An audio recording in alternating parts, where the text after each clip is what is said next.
Of 90 FM's Public Affairs. The views expressed in this program do not necessarily reflect those of the University of Stevens Point, the University of Wisconsin Systems, its Board of Regents, or 90 FM. It's 6 o'clock. It's Wednesday. It's time for Sports Beat right here on 90 FM.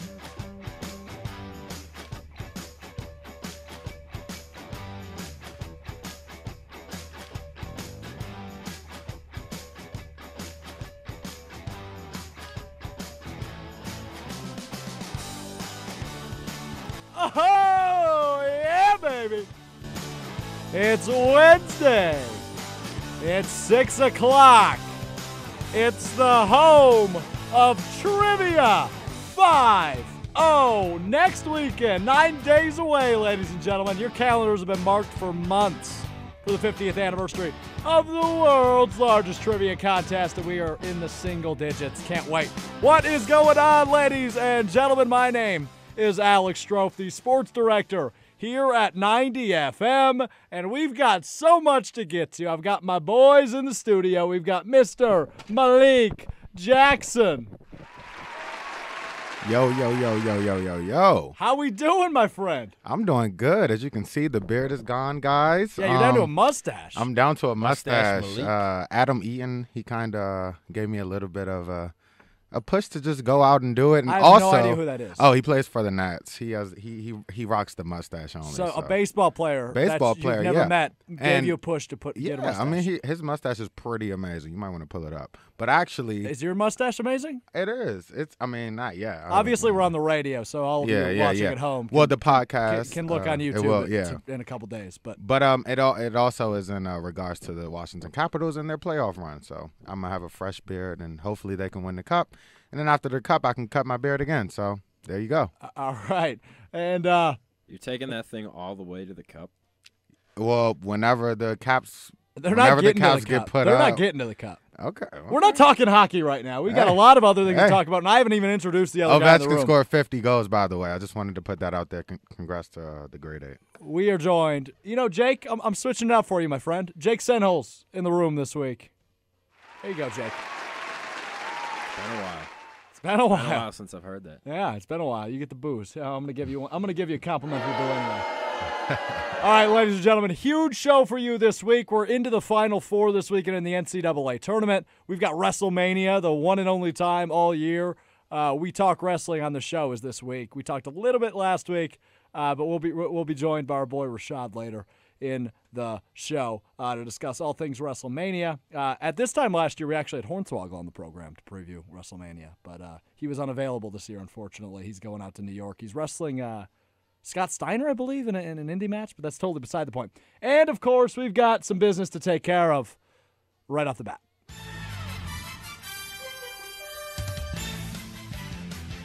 Who is the MVP in the NBA?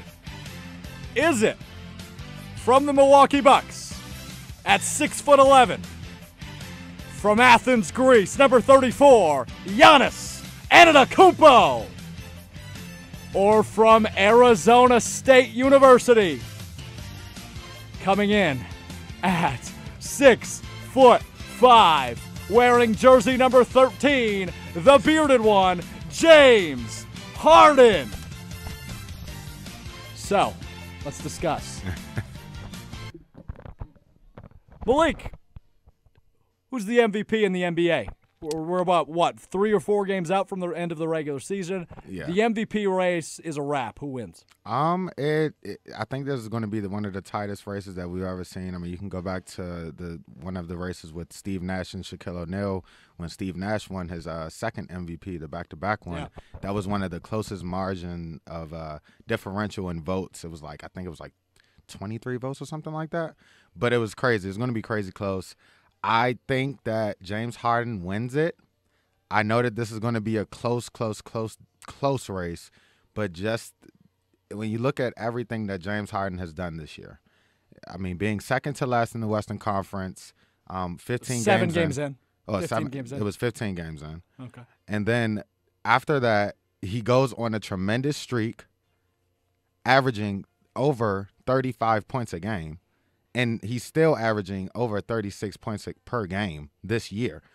And to top Don't it make off, your case too strong yet. Don't make your case too Oh, I'll let you finish. Yeah, and to top it off, last week, after the Sports Beat show, I said that this time next week, I said that he was going to score 30 points each game and they were going to go on the winning streak, and he did. And he tops it off with a 50-point triple-double, and it's just crazy. I just don't know what to say. Or was it 60? I don't even know. It's been too many occasions this year. It's totally ridiculous. The stats are ridiculous, and I mean, what else can you say? I mean, he just brought this team back, going through all of those injuries and stuff. I'm just gonna say James Harden right now. Jacob Senholz, who's the MVP in the NBA? Well, I think Malik makes a couple decent points, but for me, it's Giannis, and it's Giannis for a few reasons. I'm gonna make my argument short and sweet. I think he plays a much better all-around game than James Harden's. James Harden has stepped up his defensive effort and his defensive numbers quite a lot this season, actually. I mean, you can see it when he's out there playing. But for me, Giannis, he's an all-defense type of player. He's dominant on the floor. He shoots a good percentage from the free throw line.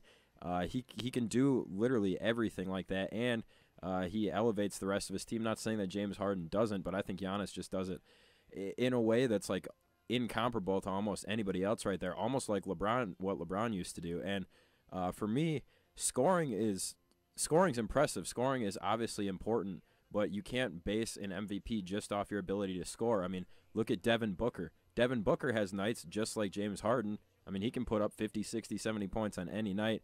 He has 10 assists. He does this. He does that. But is anybody saying Devin Booker's anywhere close to the MVP? No. So, I mean, obviously, they're not the same type of player. I'm just saying if you're arguing scoring, there's other players out there that can score too. Okay, so we have one vote, Harden. One vote, Giannis.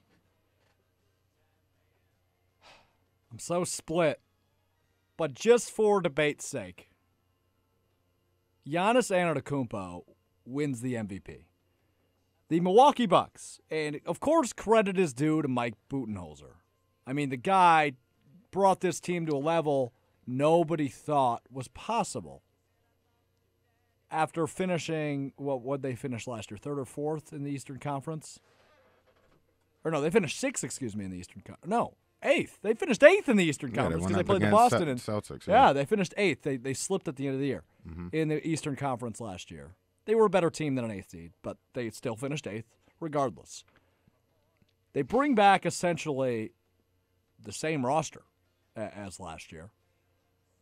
Giannis Antetokounmpo elevates his game. And he was great last year. He was an all-star starter.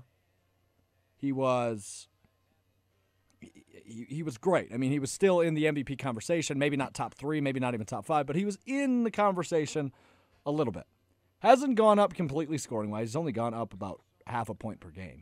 He averaged 27 a game last year. Mm-hmm. He's averaging 27.5 this year.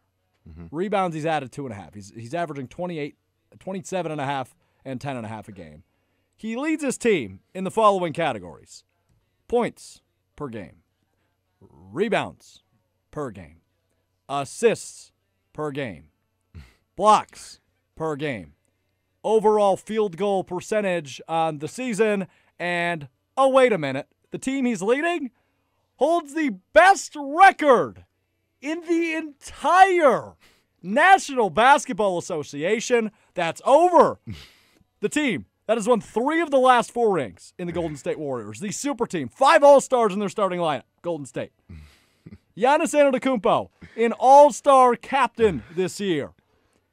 This guy, at 24 years old, is an absolute, pun intended, freak, because the Greek freak is both leading, taking selfless shots, and being efficient while he does it.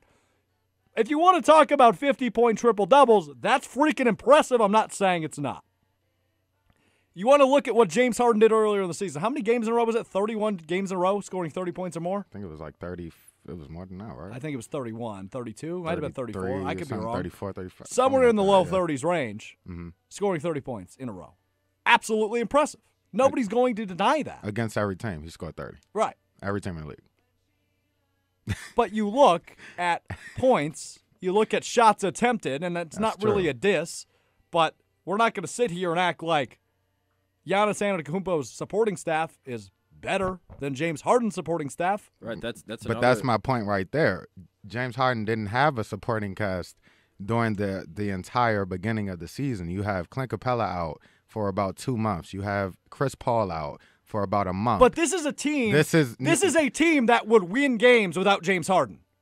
Are you serious? Absolutely. If those two players were out and James Harden was also out, which he was, they're winning games. They're right now I'm not saying sitting. If those players are not out, they're winning games without James Harden. If Chris Paul is in the lineup, if Clint Capella's in the lineup, if Eric Gordon's in the lineup, and there's no James Harden, the Rockets are still winning games. They're not even. Chris Paul is a top 5 point guard of all time. Yes, but Clint Capella is a top 5 big man in the league right now, maybe top 6. Eric Gordon hits shots, comes up big, always makes big plays. The Bucks without Giannis Antetokounmpo maybe win 20 games. Maybe. And that is a strong maybe. They might be Cavaliers Knicks bad. They might be Phoenix Suns bad. They might be Chicago Bulls bad without Giannis Antetokounmpo in their lineup. Understand what the word valuable means. The Houston Rockets without James Harden, probably still a playoff team. It's debatable. That's another debate. It's very debatable. They're a low playoff team. I'm not saying they're still a 3 seed. Yeah, it's very debatable. They're not still a 3 seed without James Harden. No. Are they still a playoff team in the Western Conference? Probably. I would say yes. I would lean yes. You got a guy like Chris Paul, you got Clint Capella, you got Eric Gordon, you got PJ Tucker, you got guys that can make plays. But look at the Bucks. They've got a white guy named Dante. They've got Eric Bledsoe. Chris Middleton, who was an all-star, but that's because, he wouldn't be one if Giannis wasn't there, because the Bucks would be irrelevant if Giannis wasn't there. He would be the centerpiece of this team. Is Chris Middleton really worthy of being a centerpiece of a team? Is he even worthy of being the second centerpiece of a team? And he is. And it's working because Giannis Antetokounmpo attracts that much attention. If you look at the word valuable, Giannis's picture shows up in the dictionary. Thank you very much. Case closed. Okay. So you just went on a little tangent here. So let's go to what James Harden does without scoring points, right? And if you did just look at the points that he scored, if he didn't score any more points in the fourth quarter of any game this year, he would still lead the league in scoring. This is absolutely nuts. And when you're talking about what he's doing, when you're talking about valuable player on a team, without having Chris Paul on his team, without having Clint Capella on his team, who are arguably the two best second and third best players on the team, without having them having the second to last place in the Western Conference. So we're talking about the Dallas Mavericks. Well, they're what, 4-11? Who? When they were second to last place, 4-11, maybe 5-10. Yeah. Malik, in the start of the season, you realize there's still 67 games to be played at that point. Right. But where but where was it, and where was everybody saying? You're overlooking it. You're downplaying this historic streak that we just seen James Harden go. I'm not downplaying it at all. I just said it's the craziest thing I've ever seen. Maybe it is. Other than what Russell Westbrook did last night, but we'll get to that. Yeah, and when you talk about the other player that did the streak, you're talking about Wilt Chamberlain. One of the greatest of all time, absolutely. And his numbers, just like the great Wayne Gretzky, they probably will never be touched. So when you talk about that and you talk about just the degree of difficulty going out every single night, not having a Chris Paul, not having a Clint Capella on your team, and you're still going out winning games consistently, going back-to-back games, winning them consistently, scoring 30 points consistently after each team is scouting to check you in a game, there is no way that you do not say that he is not the MVP after he has scored or assisted on, I forgot what it was. I think they say that he has scored and assisted on 54% of each basket that the Houston Rockets have done. That's over 0.5%. Over 0.5%. When you talk about Giannis Antetokounmpo, who on his team was injured for the majority of the season? Well, if you look at the injury list right now, it's stacking up, and they're still winning games, and they're going to go into a playoff series. Malcolm Brogdon, how many games did he miss? I don't know off the top of my head. I can look into it if you'd like. Yeah, look into it real quick. How many games did he miss? How many games did Eric Bledsoe miss? How many games did Chris Middleton miss? Yes, Giannis Antetokounmpo is leading the team in every single statistical category. He's been doing this for years. He did this last year, and he probably did it the year prior to that. The same thing you can say for James Harden. He was leading the league. Everybody says that he's just a scorer. Yeah, but he's second. Assists, rebounds, blocks, points, field goal percentage. You think That's amazing. You think James Harden's ever going to lead a team in efficiency? A guy that's taking 30 shots a game and maybe making 9 of them? I mean, he's still what? He's I mean, when you have the ball in your hand and you have the highest usage rate, of course you're going to have to take these type of shots. Of course you're going to have to shoot that many shots to win a game when you have nobody else on your team.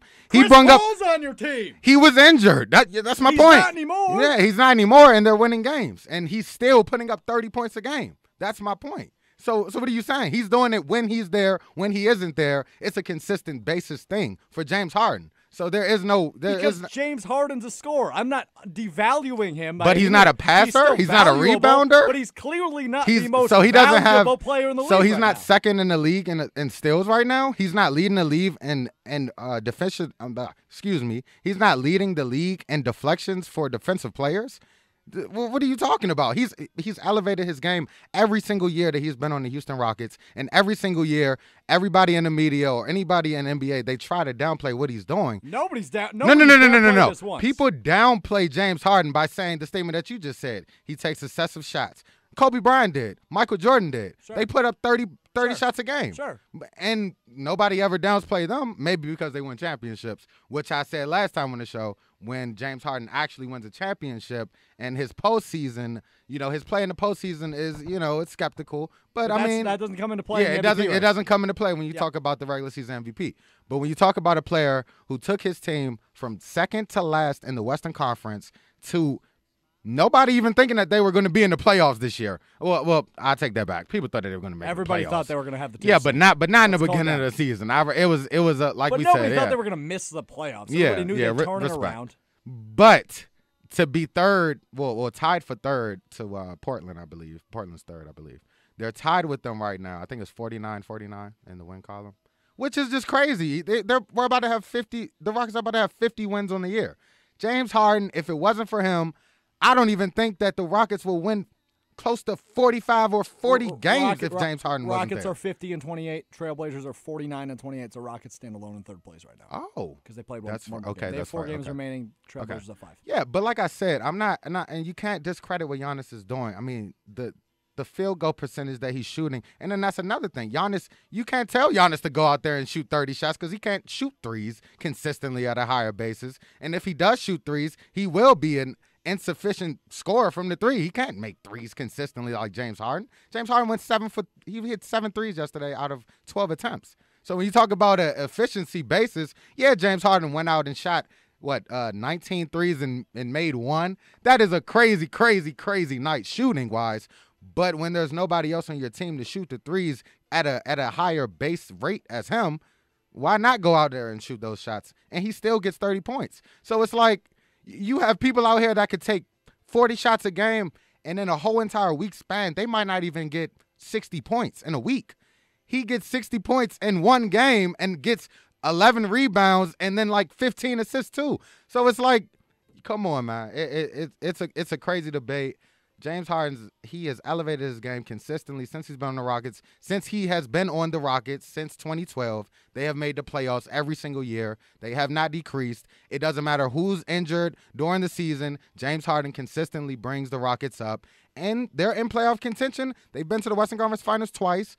I mean, which more needs to be said? There's not a lot of superstars in this league that have done that, who have taken the Golden State Warriors, arguably one of the best teams ever, to a 7-game series, to a Game 7, and lost. And arguably, if Chris Paul didn't get hurt like he usually does, could have beat him. You're absolutely they would have beat him. You're absolutely correct. But the MVP races. I want to reiterate one final point, and that is the word valuable. You look at the value somebody brings to a team when a race is this tight. That's right? true. You and I are completely in agreement. This is going to be one of the tighter races in at least recent memory, maybe ever. It should be. It should be. You're right. So that's why this is such a fun debate, because it is that tight. I mean, both these guys have cases, and Jake's in agreement too. That's kind of why he sat out, because I know he's a little bit on the fence, but he's leaning more toward Giannis.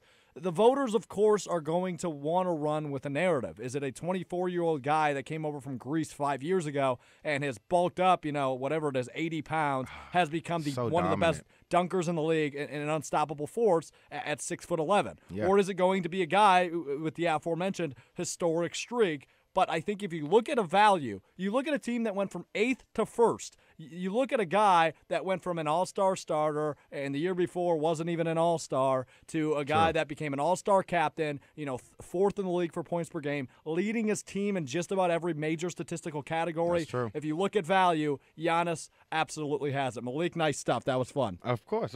And I mean, and I hope that everybody just doesn't look at the historic streak. Yes, that's all good and dandy, but when you look at everything, every single category, every single element in which the Houston Rockets team, what they went through this year, and for James Harden to go on that run during that time when they were second to last in the Western Conference and then has them at the 3 seed in the West, I mean, what more can you say? And he's also playing like 40 minutes a game as well with Mike D'Antoni coaching. I mean, it's craziness. And then not to mention, the Bucks never did have a legitimate all-star coach. And with Mike Budenholzer coming over and teaching this young gang how to actually play ball, team ball, and I mean, the unison of the Milwaukee Bucks is like none other. I mean, don't get me wrong. Like you said, I think it's going to be a close debate, close race, but I think that James Harden should get it. We got to get the break, so I'm going to cut you off. But, Jake, did Malik sway you at all, or are you still on the Giannis train? In my opinion, it's Giannis, but I think that James Harden is going to win it for a lot of the reasons that Malik said. Also because kind of what you said, touching off the storyline and the narrative, like Giannis is, 24, you said? Yep. Yeah. He's going to have another chance. Yeah, exactly. That's how they're going to look at it. He's going to have a lot of years to win it, and if he did this year, why can't he do it next year or the next year? It hasn't been incredibly long since we've had a back-to-back MVP. Right. Steph Curry went back-to-back.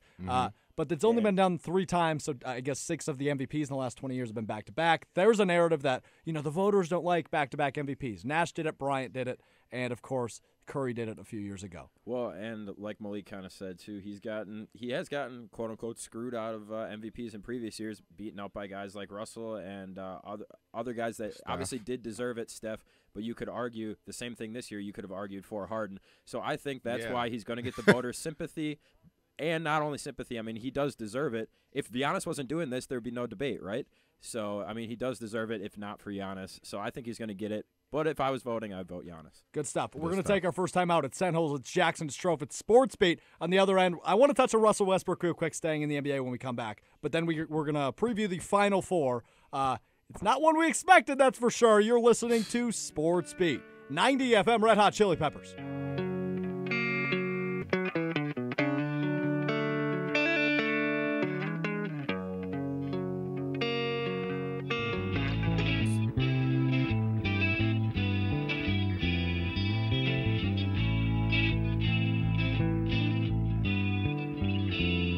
I don't ever wanna feel. It's the Red Hot Chili Peppers, Under the Bridge. One of the greatest Red Hot Chili Peppers songs. One of my favorites, at least. All right, let's chat.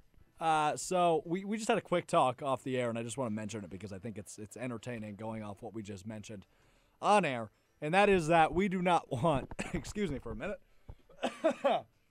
Live radio, folks. Can't gotta love it. We don't want co-MVPs, and we feel like that's a cop-out. And we don't want co-Rookie of the Years, Luka Doncic and Trae Young of the Atlanta Hawks and Luka of the Dallas Mavericks.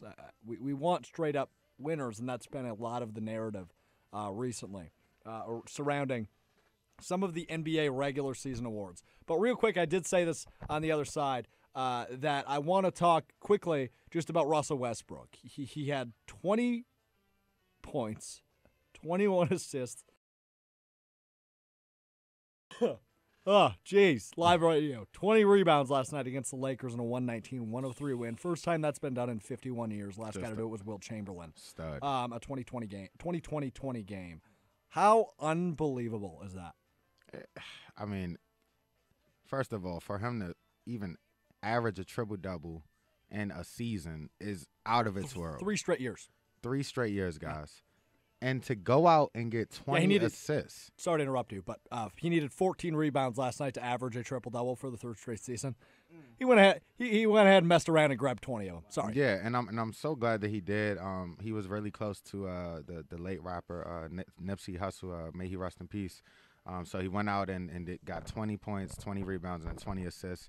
I'm not sure what the symbol was, but I remember in the post game he was like, you added up, that's like 60. I think that was something with Nipsey Hussle's gang or something like that. So, but rest in peace to him. Anyway, back to this just immaculate streak of 3 seasons averaging a triple-double is just unreal. And for him to go out and, I mean, when you talk about a 6'3" point guard going out, getting 20 rebounds, and then the 20 assists. I think the 20 assists is the hardest because it's not you. I mean, you're setting people up, but they got to make the shots. The 20 assists is so difficult to even think about in basketball, let alone, you know what I mean? I guess, getting 20 points, that's pretty impressive as well. But when you go like 8 for 23 from the field? Was it 8 for 23? Yeah, I just closed. I think so. I think Yeah. I think that's but I mean, that's still just incredible to me. But go ahead, Jake. Most impressive part to me is 20 rebounds. I mean, when's the last time anybody had 20 rebounds in a game, not in a 20-20-20 game? I mean, that's just a good number in itself.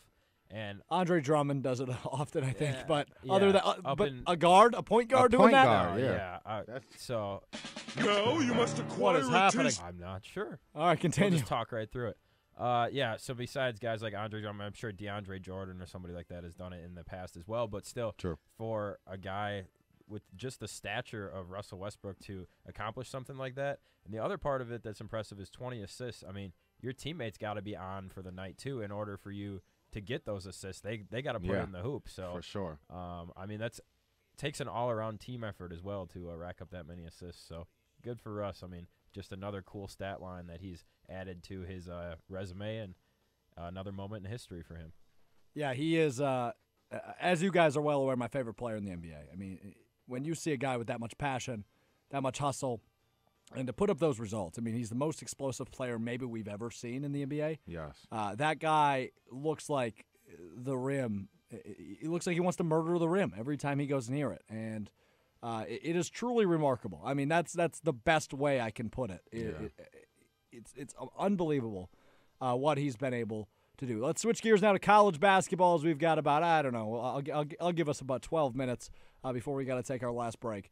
College basketball, couple things that need to be addressed before we get into the Final Four. Ja Morant, the sophomore guard from Murray State, has declared for the NBA draft. Just about coming to the presses about 2 hours ago. Obviously the right move. Probably going number 2 or number 3, depending if whoever picks number 2 has a preference between him or R.J. Barrett of Duke. I'm assuming R.J. and Zion do not return for another year, which we assume that he won't. So Ja Morant, also freshman guard Kobe White from North Carolina, declared for the NBA draft today. So I mean, 2 guys that will probably be lottery picks and translate well into the NBA. Any reaction or thoughts?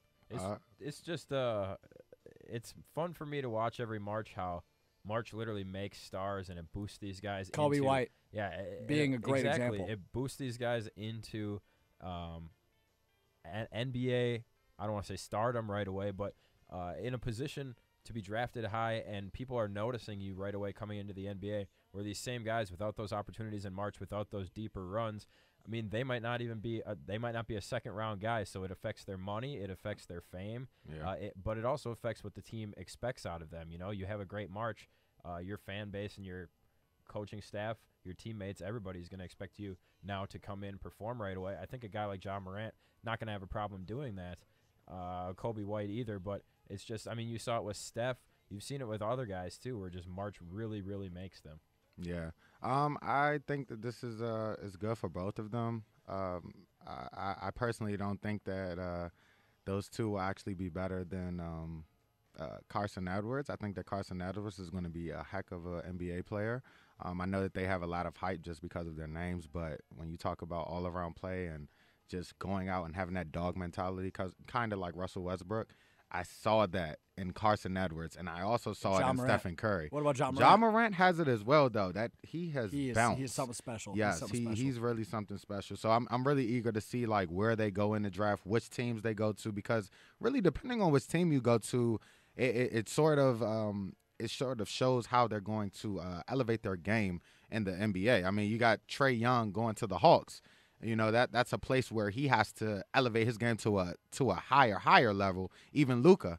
I mean, when you go to these teams who have, bad records, no other stars on the team, you have to be the face of that franchise. So I think that having Kobe White and Ja Morant going to the draft, I think that they're taking a leap of faith. And I think, like you said, Jake, with going deeper into the NCAA tournament, it gives you that much more, view time, and people and the scouts see it and they see the step backs and the dunks. But don't just be so hyped on the name, because there's also great players that might come out of this draft that might be better than both of those players. Well said. All right, let's get into it. We had quite the weekend, Sweet 16 Elite 8. We didn't do well in our predictions last week, guys. We all had either Duke or we had Duke, all three of us, I believe, coming out of the East bracket. We did. They barely escaped Virginia Tech, winning 75-73. They matched up with Michigan State, who took care of LSU, no problem in the Sweet 16. 68-67, Michigan State over Duke. They locked their place in the Final Four. In the West region, none of us had Texas Tech, as they beat Gonzaga in the Elite 8, 75-69, topping Michigan. You both had Michigan. I had Florida State, but Gonzaga disposed of Florida State, no problem, in the Sweet 16. In the South, I didn't have Virginia. Did you guys have Virginia, either of you? I did. You had Virginia? You had Tennessee as well? I had Tennessee in my Final Four. So I did as well. Tennessee lost to Purdue 99-94 in overtime. So that matched up Virginia with Purdue in the Elite 8. Virginia, after losing to a 16 seed last year in the first round, is now in the Final Four, 80-75 over Purdue. And head coach Tony Bennett as well. His dad coached here at UW Stevens Point. And finally in the Midwest, I know none of us had this one right. Auburn over Kentucky. Auburn beat North Carolina as well in the Elite 8. Then goes on to beat Kentucky, 77-71. So your Final Four is this. We have first on Saturday, the University of Virginia taking on Auburn, a 1 seed, a 5 seed. Who you got? Well, I did have Auburn going to the Elite 8, and then I had them losing, I believe, to UNC. But, I mean, Auburn has just they've been impressive. We said it last week, too. They were on an 8-game winning streak going into the SEC tournament. They won the SEC tournament, and now they've been on fire just running through giant, like Goliath opponents so far here in March. So, can they do it again against Virginia? Without their best player, not to mention. Exactly. Chuma Okeke tears his ACL. I forgot to mention that. Yeah, and that's huge, and it didn't really seem to affect them all that much in the Elite 8 game, but I think that's because they were so hyped and they were playing for him type thing. And he came out to the bench. He told his teammates he wasn't going to come to the game, and then he showed up on the bench in a wheelchair. Yeah. So that can be an extra boost, and that can cause you to win one game there. But now when you have a whole week in between, and you've got Virginia, who's had a week to prep for you, one of the best defensive teams in the country. You put all that whole storm together, mixed with the momentum that this Virginia team has, and the way that Tony Bennett has instilled confidence in them, especially given what happened last year, losing to a 16 seed. It's a completely different mentality. It's a completely different team this year, and I think that Virginia is going to make it to the national championship game. I don't want to go any further than that, but I do have Virginia winning this game. Okay, I also have Virginia winning. I think you have that trio of double-digit scorers led by senior Kyle Guy, DeAndre Hunter, who was hurt last March Madness, big reason why UMBC was able to pull the historic upset, and Ty Jerome, each double-figure scorers for Virginia. And again, as we mentioned just a second ago, one of the best defensive teams in the entire country. I also have Virginia advancing to the national championship game on Monday. I'm going to go out on a limb here. I don't. I think Auburn. that Auburn wins. In their first ever Final Four. I think they win. I said it with Jake. We were talking before the show 2 days ago, and I was saying, like, this historic run is just amazing. And the way that they're beating teams, they're just going out, shooting the tray ball very well. They did have a big loss, though. That losing that guy – Chuma Okeke. Fun name to say. Okeke. Yeah, I didn't want to try to say Losing it because I was Kiki. going to say it. But, yeah, he's gone, but I love their point guard, Harper. He's Jared Harper. he's You really, want to talk really about good. March making names out of players? Jared Harper He's really from good. Auburn has been a guy that's made a name for himself. So you have Auburn advancing. Yeah, I picked Auburn. I love Virginia, though, man. Ty Jerome, that's my boy. I said that last week on the show. He's really, really good, showing himself as a point guard. really conducting the team very well. Tony does have the team really in sync. And then after having an up set like that, it's like they kind of have more motivation. They got multiple chips on their shoulder. Exactly. On the other side, later Saturday night, this is, talk about another defensive team, Texas Tech, the 3 seed representing the West region, taking on the 2 seed out of the East region, Michigan State, led by Tom Izzo. And, of course, the All-American, first-team All-American, Cassius Winston. Who ya got? Spartans. You got the Spartans taking on the Tigers. Jake. Yeah, I think these types of moments are exactly what Coach Tom Izzo builds his teams for. I think this is where he thrives. And I didn't even I knew how good Michigan State was all year long, predicted them as the Big Ten champion. I didn't know that they were this solid of a unit. I mean, they've looked fantastic all the way through the tournament here. And they're an older team, too. Michigan State is also known for that as well. They don't get a lot of one-and-done guys. They have a lot of juniors and seniors on their team almost every year. So an older team being led by one of the greatest coaches of all time against a Texas Tech team who has been on a heck of a run, but maybe playing with a little bit of borrowed time here. I think they're going to run into the Spartans and not going to be able to figure them out. I think it'll be the end for the Raiders and victorious for the Spartans. So I think you have picked the ideal national championship game. Virginia, Michigan State, we'd love to see that matchup, right? Malik doesn't see it happening. He has Auburn and Michigan State. You have Michigan State and Virginia. Yeah. I'm also picking a different national championship game. We're seeing defense in the national championship game. Chris Beard's Red Raiders are going to beat Tom Izzo's Spartans.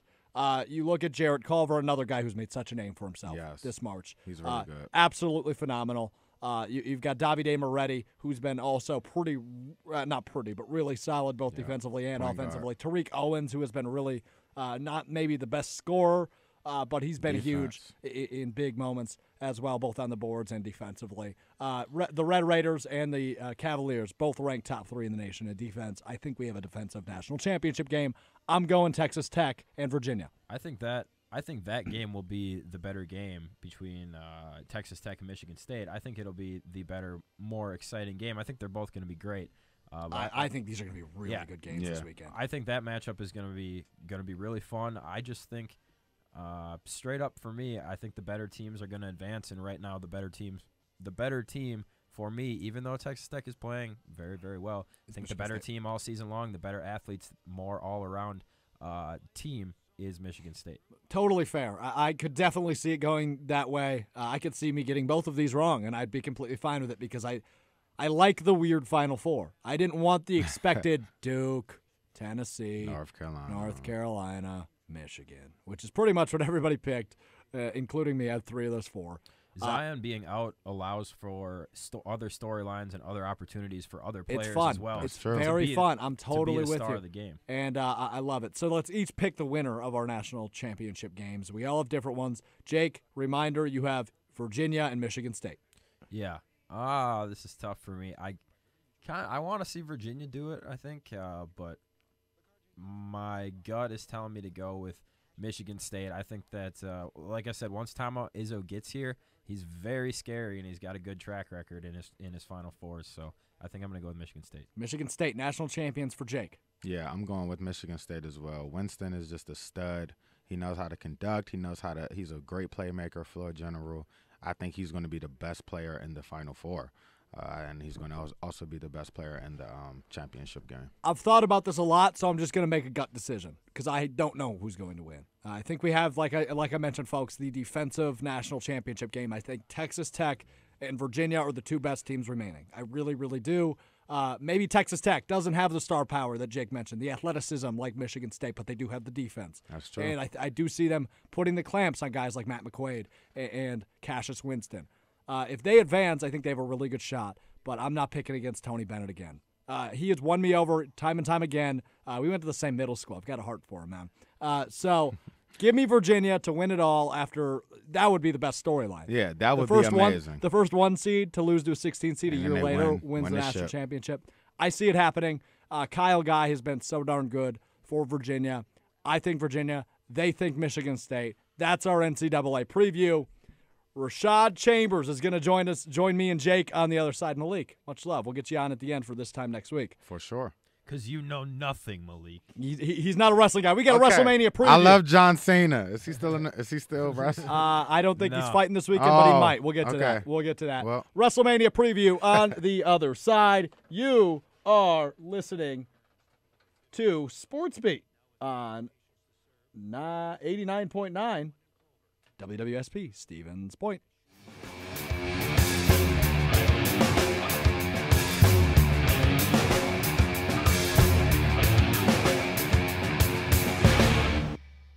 Soundgarden, it's 90 FM, it's Sports Beat, it's WrestleMania week in the land of the free. New York is bringing you the WrestleMania 35. We've got Rashad Chambers on the show. You might know him as Producer Shad. Hi, Rashad. How are you? Yes, sir. How you doing? I'm good, man. How are you? Malik's all right, I'm moving the chilling. mic around. Huh? Malik has turned into Producer Malik because he knows nothing about wrestling, which is okay. We got to Aw. talk about WrestleMania a little bit. So you can hear Malik with his cheesy laugh in the background. So here's what we're going to do. We're going to fly through a couple of these matches with just our picks, and then we'll switch off. We'll go to some matches we can get into a little bit. But we got to keep this brief. We've only got about 10 minutes left. So let's start with the Women's Battle Royal, which is on the kickoff show. I'll lead off. I think Asuka wins. I've been on the Mandy Rose train lately, and so I'm going to say that I think it's Mandy Rose, just because they've been setting her up to do something decently big for a long time now, They have. setting up a split with her and Sonya. So I think it's going to be Mandy. I think they should have done that going into Mania, but that's beside the point. Shad? For me, either have to be Mickie James or Naomi. Mickie James, longtime fan, been watching wrestling for a long time. Naomi, they kind of been doing her a little bit rude. She deserves a little bit more respect, a little bit of opportunity. But if I had to choose That's between not the that two, big. let's go Mickie James. Okay, really? That's a wild card pick. I like it. Lifetime fan. Also on the kickoff show, the Andre the Giant Memorial Battle Royal. I think the obvious pick is probably Braun Strowman, but I'm actually going to go. This one's tough for me. I think I'm going to go Ali, also known as Mustafa Ali. Yeah, I think it's, man, I know we don't have much time here, but I love what Kofi has done with this opportunity and turned into, but I hate the place that it's put Mustafa Ali in. I hate the fact that he's now being just referred to as Ali. I think they're going to try and put him over by having him win this match here, but I'm afraid it's not going to work. Other than that, I think I could see EC3 winning it. Okay. Team Hardy, either Jeff or Matt. It don't matter. which one Matt to me. going back to back or Jeff? Okay. Yes. And that's assuming Braun doesn't win it, which obviously he probably will. But, I mean, that's the obvious pick, like you said. So this is the non-Braun pick. I'm going EC3. Also on the kickoff show, Buddy Murphy versus Tony Nese for the Cruiserweight Championship. I have no idea. It's Mania. Give me a title switch. I'll go Tony Nese. I'm going Buddy Murphy. He's like the most besides Brock Lesnar, he's been the most dominant champion in all of WWE. I mean, that guy's a beast. I hate him because he's engaged to Alexa Bliss, but he's a great wrestler. Agreed. I also go with Buddy Murphy. All right, SmackDown tag titles in a fatal four-way match. The Usos, who are the champion, taking on NXT prodigies Ricochet and Aleister Black. The Bar, consisting of Sheamus and Cesaro, and then Rusev and Nakamura. Again, I don't know what they've been doing with Aleister Black and Ricochet. They've been on TV now on the main roster for like the past 6 weeks, wrestling the Revival every week. They've competed for the SmackDown and Raw Tag Team Championships. They're going to compete for the NXT Tag Team Championships at TakeOver on Friday night. I just don't understand the storyline and what they've been doing.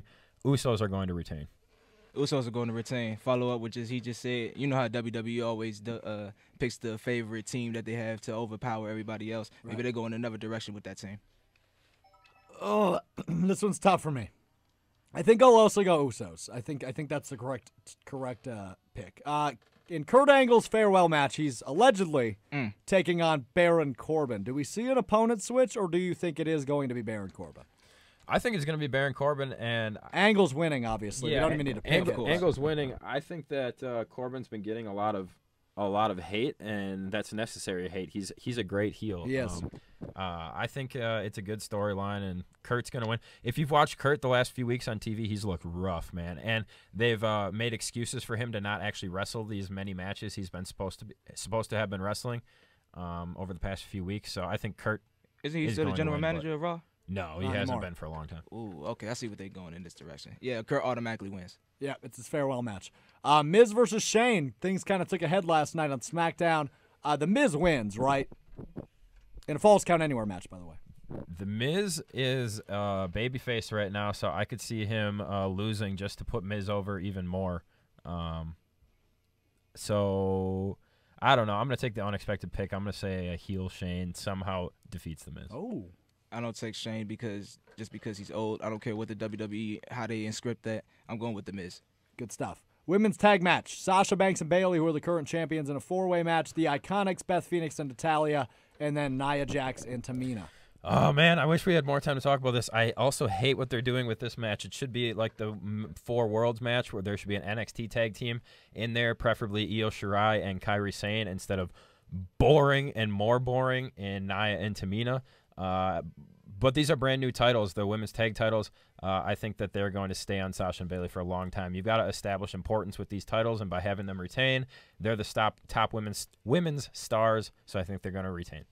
Agreed. I think they retain. I also agree. United States Championship match, Samoa Joe versus Rey Mysterio. I'll go first. I think Mysterio pulls off the improbable upset.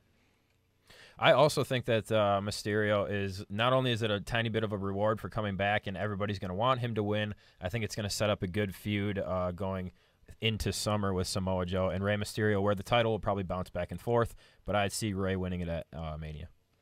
Booyaka, booyaka, 619. I'm going with Rey. Intercontinental Championship, the Demon Finn Balor taking on the champion Bobby Lashley. So how quick is this match going to be with Demon Finn Balor winning? Why are they wasting a Demon? I get it's WrestleMania, but like we haven't seen the Demon since TLC 2017. False. Saw it at SummerSlam against Baron Corbin in a non-title match. I remember. Oh my God, I don't even remember that. See, I hate it's significant in a non-title match. Oh my God, it's such a waste. That being said, yeah, it's pretty much going to be a squash match, which sucks for Bobby Lashley, but screw him. So that's not fair. I'm a Bobby Lashley fan. He's fine in TNA. He's never been able to get over, even to me, in WWE. He was good at ECW too, but he ain't winning this. Finn Balor. All right, Triple H Batista, no holds barred match. Triple H loses. His career is over in the ring. Quick answer. We can talk a little bit. We've only got 5 minutes. Due to the history that has been caused by these two over the years, because you know they used to be a part of the Horsemen when it was Evolution. I'm sorry, Evolution, and they have a long history of like being friends and all that. But we always knew that Batista's always played that role to kind of be jealous of Triple H, only because Batista's never really got as many opportunities. Let's say won as many championships as Triple H. So that jealousy happened on Raw when he quote unquote jumped Ric Flair at his birthday. That elevated it. I think Triple H is going to win this.